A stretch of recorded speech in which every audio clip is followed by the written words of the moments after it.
একটা দলের ব্যাটিং এত জঘন্য এত জঘন্য এত জঘন্য হয় কি করে?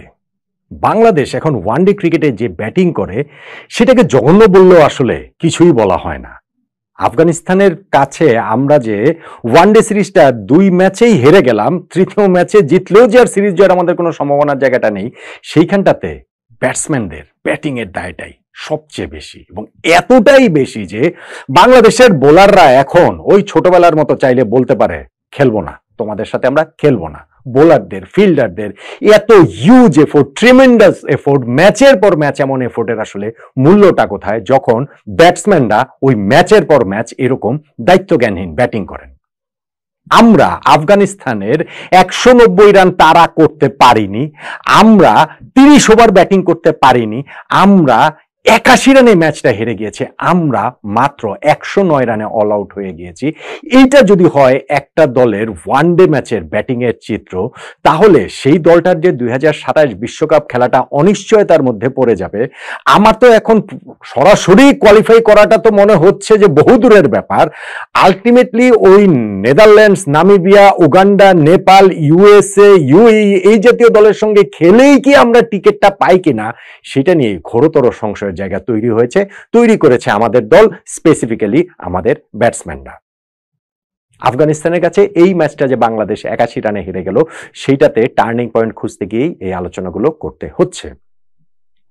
দেখুন, আমাদের টসের সময় ক্যাপ্টেন মেহেদী হাসান মিরাজ বলেছেন যে এই উইকেটটাতে আমরা টস হেরে আগে গিয়ে এইখানটাতে ফিল্ডিং পেয়েছি, কিন্তু তিনি বলছেন পরে যে আমরা ব্যাটিং করব সেইখানটাতে একটা ডিউ ফ্যাক্টর কাজ করে, ফলে 240-250 রান পর্যন্ত তাড়া করে জেতাটা সম্ভব। ক্যাপ্টেন নিজের দলের সামনে টার্গেট সেট করছেন আপ টু 250, সেইখানে তার দলের বোলাররা, ফিল্ডাররা, যেইখান থেকে তিনি নিজেও সামনে থেকে নেতৃত্ব দিয়েছেন, 42 রানে 3টা উইকেট পেয়েছেন, ভালো বোলিং করেছেন, সেই বোলাররা, ফিল্ডাররা 190 রানের মধ্যে আফগানিস্তানকে আটকে রাখে। অর্থাৎ যেই আমাদের সেট করা যে টোটাল, যেটাকে আমরা চেস ডাউন করতে পারবো বলে কনফিডেন্ট, তার চেয়ে 60 রান কম আমরা আফগানিস্তানকে দিয়েছি, অথচ তারপরও আমরা 81 রানে হেরে গিয়েছি। মানে আমাদের টিমটার ব্যাটিং এর অবস্থা কিরকম, আমার মনে হয় এইটাতেই পুরোপুরি সাম আপ করছে। আমরা যখন এই রানটা তাড়া করতে নেমেছি, 190 রান তাড়া করে বাংলাদেশ জিতবে, এই এক্সপেকটেশন জায়গাটা মোটেই বাড়াবাড়ি ছিল না। তবে পাওয়ার প্লের মধ্যেই আমরা 3-3টা উইকেট হারিয়ে ফেলি, এবং পাওয়ার প্লে জাস্ট শেষ হওয়ার পরপরই যখন আমরা ক্যাপ্টেন মেহেদী হাসান মিরাজের উইকেট হারিয়ে ফেললাম, যিনি নিজে আউট হলেন এবং একটা রিভিউ নষ্ট করে তিনি আউট হয়ে গেলেন, লাস্টে গিয়ে এটা ম্যাটার করেনি। কিন্তু আমাদের ক্রিকেটারদের ক্ষেত্রে এটা একটা নর্ম দেখছি যে ক্যাপ্টেন থাকলে রিভিউটা তার জন্য একেবারে প্রাপ্য হয়ে যায়, এবং আমাদের সিনিয়র ক্রিকেটারদের জন্য, উপরের দিকের ক্রিকেটারদের জন্য সেইটা একরকম ধরা প্রাপ্যই হয়ে যায়। সো ওইখানটাতেই আমরা 4 উইকেট হারিয়ে ফেলে ম্যাচ থেকে অনেকটা ছিটকে পড়েছি। তানজিদ হাসান তামিম তিনি 5 বল খেলে 0 রান করে পেছনে ক্যাচ দিয়ে আউট হয়ে গেলেন। নাজমুল হোসেন শান্ত অহেতুক অপ্রয়োজনীয় একটা দ্বিতীয় রান নেওয়ার চেষ্টা করতে গিয়ে নিজের উইকেটটা শুধু বিলিয়ে দিয়ে আসেননি, দলকেও বিপদে ফেলে চলে এসেছেন। সাইফ হাসান 4 ছক্কা মারলেন, আরো একটা ভালো স্টার্ট ওয়ানডে ক্যারিয়ারে, তার প্রথম ইনিংসটার মতো এই ইনিংসটাতেও। তারপরে নিজের উইকেটটা তিনিও অহেতুক বিলিয়ে দিয়ে আসলেন আপার কাট করতে গিয়ে থার্ড ম্যান বাউন্ডারিতে ক্যাচ দিয়ে, এবং মেহেদী হাসান মিরাজ তিনি যখন এলবিডব্লিউ হয়ে গেলেন, বাংলাদেশের 50 রানে 4 উইকেট পড়ে গেল। এবং সেই 4 উইকেটের মধ্যে আজমতুল্লাহ ওমরজাই তার ওই ওপেনিং স্পেলটাতেই তিনি 3-3টা উইকেট তুলে নিয়েছেন, 7 ওভারে টানা যে স্পেলটা তিনি করেছেন, এবং আরেকটা উইকেট আমরা তাদেরকে গিফট করেছি, নাজমুল হোসেন শান্তর উইকেটটা।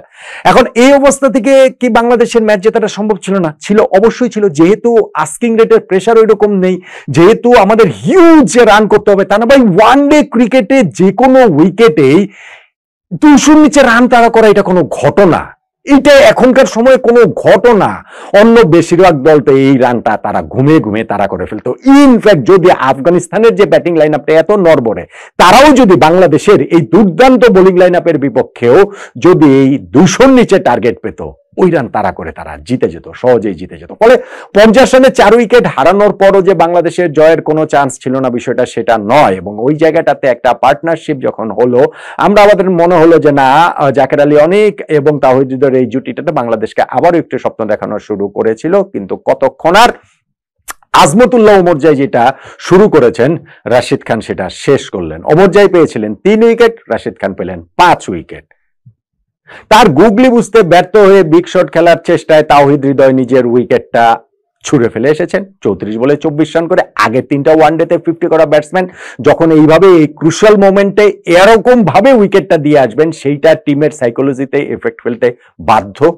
তারপরে গিয়ে আমাদের ওইখানটাতে নুরুল হাসান সোহান, যিনিও উইকেটে একটুখানি মনে হচ্ছিল যে থাকতে পারছেন, 15 রান করেছিলেন, কিন্তু তিনিও রশিদ খানের গুগলে বুঝতে ব্যর্থ হয়ে তিনি ওই জায়গাটাতে বোল্ড হয়ে গেলেন। ওয়ারেস জাস্ট একটু আগেই তিনি একটা লাইফ পেয়েছিলেন, উইকেট কিপার তার ক্যাচটা ফেলে দিয়েছিল। আমি তো ভেবেছিলাম যদি আজকে সোহান ম্যাচটা জিতিয়ে দেয় তাহলে টার্নিং পয়েন্টের দাবিদারটা সেটাও ইনফ্যাক্ট হতে পারে। ভেরি নেক্সট ডেলিভারিতে তানজিম সাকিব এলবিডব্লিউ করে ফেললেন রশিদ খান। ভেরি নেক্সট ডেলিভারিতে রিশাদ হোসেনের বিপক্ষে এলবিডব্লিউ এর অ্যাপিলও আম্পায়ার আঙ্গুল তুলে দিলেন এবং ওইখানটাতে রশিদ খানের হ্যাটট্রিকটা পূর্ণ হয়ে গেল। না, হ্যাটট্রিকটা হয়নি, কেননা রিশাদ ওই জায়গাটাতে ডিআরএস নেওয়ার পরে দেখা গেছে যে বলটা লেগ স্টাম্পের ওই জায়গাটাতে হচ্ছে গিয়ে মিস করছিল, ফলে ওইখানটাতে হচ্ছে গিয়ে আমরা শুধু রশিদ খানকে হ্যাটট্রিকটাই দিতে পারিনি।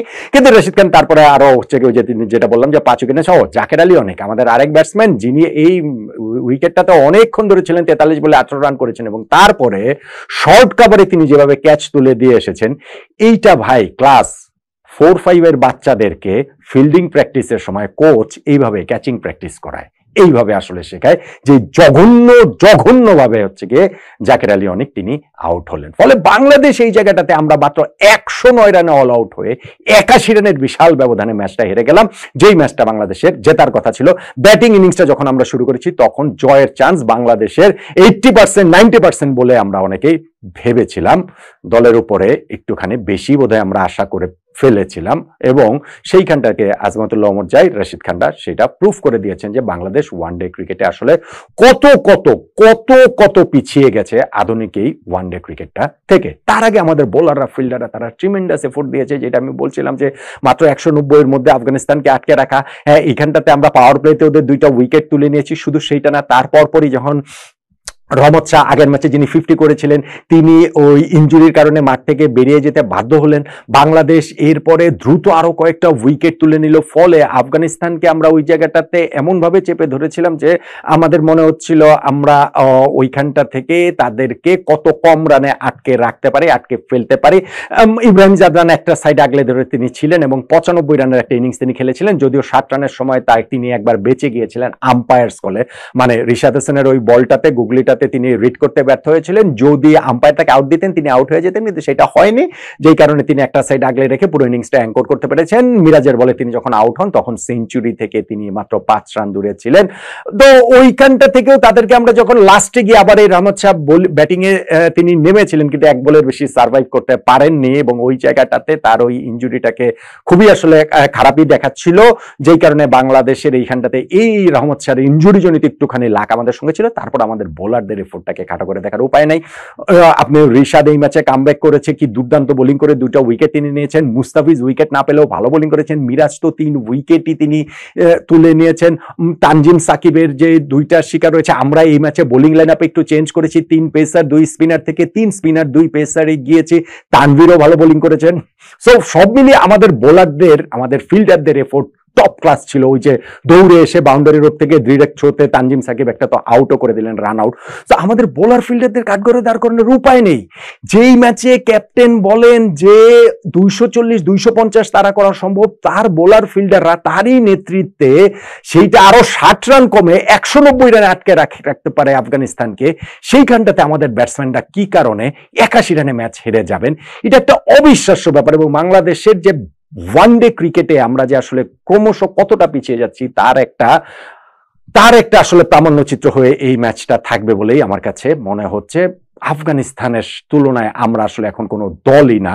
প্রথম 2টা ওয়ানডে ফরম্যাটে, টি20 ফরম্যাটে আমরা ওদেরকে হোয়াইট ওয়াশ করে দিয়েছি, কিন্তু প্রথম 2টা ম্যাচে বাংলাদেশ ব্যাটিং ব্যর্থতা, স্পেশালি যেইভাবে আমরা ম্যাচগুলো হারলাম, তাতে কিন্তু 2027 বিশ্বকাপ বাংলাদেশের জন্য ডিরেক্ট কোয়ালিফিকেশন বাদ দেন, আলটিমেটলি আমরা কোয়ালিফাই করতে পারি কিনা সেটি একটা বড় প্রশ্ন হয়ে দেখা দিচ্ছে না। আর টার্নিং পয়েন্ট আমার কাছে মনে হয় ব্যাটিং ব্যর্থতা, এবং আমার কাছে মনে হয় শুরুর 4টা উইকেট হারানো, নাজমুল হোসেন শান্তর অহেতুক রান আউট এবং আজমতুল্লাহ ওমর জাইয়ের ফার্স্ট পেলেই যে আমরা 3-3টা উইকেট হারিয়ে ফেলেছি। আমি বলেছি যে 50 রানে 4 উইকেট হারানোর পরও জেতা সম্ভব ছিল, অবশ্যই সম্ভব ছিল, কিন্তু এরপরে রশিদ খানের ওই ঘূর্ণির জবাব আমাদের সামনে ছিল না। তার আগেই আজমতুল্লাহ ওমর জাই আমাদের সর্বনাশটা করে গেছেন, আমাদের শান্ত রান আউটে সর্বনাশ হয়ে গেছে।